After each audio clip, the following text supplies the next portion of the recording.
ಈ ಎಕ್ಸ್ಪಾನ್ಷನ್ ಆಗೋದು ನಿಶ್ಚಿತ ಸಮೀಪದಲ್ಲಿ ಬಂದದ. ಅದಕ್ಕಾಗಿ ವೇಟ್ ಮಾಡ್ತಾ ಇದ್ದಾರೆ ಅಂತ ಅನಿಸ್ತದೆ ಸೌದಿಯವರು. ಒಂದು ವೇಳೆ ಅದರಲ್ಲಿ ಆಗಲಿಲ್ಲಪ್ಪ ಅಂತಂದ್ರೆ ಕತ್ತಿ ಮತ್ತು ಸೌದಿ ಒಂದು ಲೆಕ್ಕದ ಪ್ರಕಾರ ಒಂದು ಆಗೋದು ಗ್ಯಾರಂಟಿ.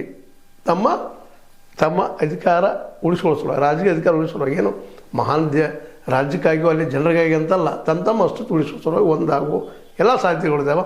ಇವತ್ತಿನ ಯಾವುದೇ ರಾಜಕಾರಣ ಇರಲಿ, ಯಾರದ್ದೇ ರಾಜಕಾರಣ ಇರಲಿ, ಅದರ ತಮ್ಮ ಸ್ವಹಿತಾಸಕ್ತಿ, ಸ್ವ ಚರ್ಮ ರಕ್ಷಣೆ ಇವು ರಾಜಕೀಯದ ಒಂದು ಮೇನ್ ಏನಪ್ಪ ಅಂದ್ರೆ ಗುರಿಗಳಾಗಿರ್ತಾವೆ. ಇಲ್ಲಿ ಯಾವ ಆದರ್ಶ ಅದು ಇದು ರೈತರಿಗಾಗಿ ನಾವೆಲ್ಲ ಹೋರಾಟ ಮಾಡಿದ್ವಿ. DCC ಬ್ಯಾಂಕ್ ಸಂದರ್ಭದಲ್ಲಿ ಎಲ್ಲ ಡೈರೆಕ್ಟರ್ ಮಾತಾಡಿದವರ ಇಲೆಕ್ಷನ್ ಇತ್ತಂಥವ್ರು.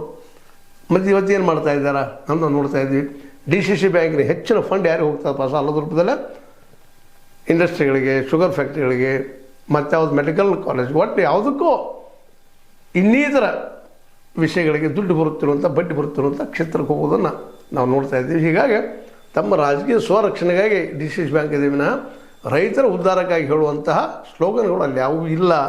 ಯಾಕಂದರೆ ಎಕರೆಗೆ 40,000 ಮತ್ತು ಅದ್ರ ಕಟ್ಟು ಮಾಡಿಕೊಡ್ತಿರ್ತಾರೆ ನಮ್ಮ ಲೋನ್ಗಳನ್ನು. ಈ ದಿಶೆಯಲ್ಲಿ ಇವತ್ತು ನಮ್ಮ ಚುನಪ್ಪ ಪೂಜಾರ್ ಅವ್ರು ಕೇಳಿದ್ರಲ್ಲಿ ಅರ್ಥದ, ನೀವು ನಮಗೆ ಎಕರೆಗೆ 1 ಲಕ್ಷ ಮಾಡಿರಿ ಅನ್ನೋದ್ರಲ್ಲಿ. ಇವೆಲ್ಲ ಗಮನಿಸಿದಾಗ ಸ್ವಹಿತಾಸಕ್ತಿ ರಾಜಕೀಯ ಮುಖ್ಯದ. ಈ ದಿಶೆಯಲ್ಲಿ ಯಾರನ್ನು ಸೋಲಿಸ್ತಾರ ಕಾದು ನೋಡೋಣ. ಈಗಂತೂ ಜಾರಕಿಹೊಳಿ ಸಹೋದರರ ಕೈ ಮೇಲಾಗಿದೆ ಅಂತ ಹೇಳ್ತಾ, ಇದು ನೀವು ಲೈಕ್ ಆಗ್ಬೋದು, ಲೈಕ್ ಮಾಡಿ, ಶೇರ್ ಮಾಡಿ, ಕಾಮೆಂಟ್ ಮಾಡಿ, ಜೊತೆಗೆ ಸಬ್ಸ್ಕ್ರೈಬ್ ನಿಲ್ಲಿಸ್ಕೊಳ್ಳಿ. S60 ನ್ಯೂಸ್ ಅಂತ ತಿಳಿಸಿ ಥರ ಇದು ಸತ್ಯದ ಕೈಗನ್ನಡಿ. ವಂದನೆಗಳು.